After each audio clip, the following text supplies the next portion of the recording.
Su notte girauso in tondo e spacciauso de su vogos eus.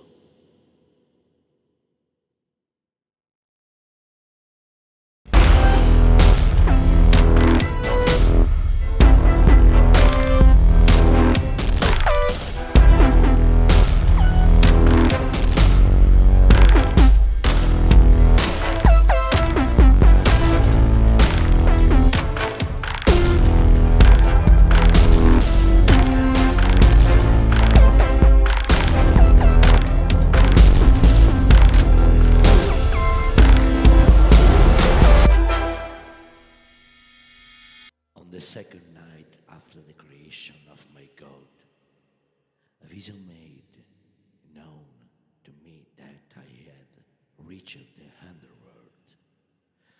I found myself in a gloomy vault, whose floor consists of damp stone slabs.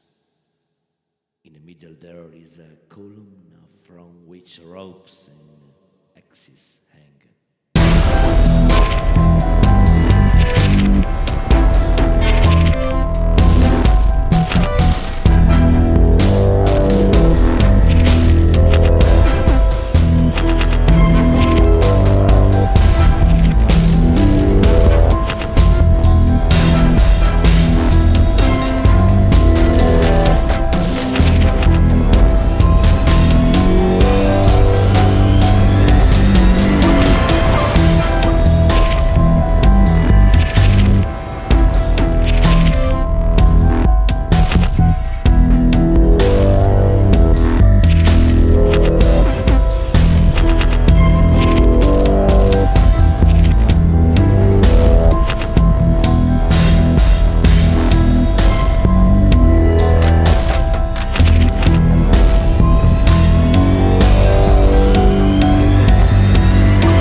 As an ancient, bitter and grotesque craftsman, we were able to create God from our innards, shaping him into a stunning, inanimated doll, which we can slightly feel but cannot own as a part of ourselves.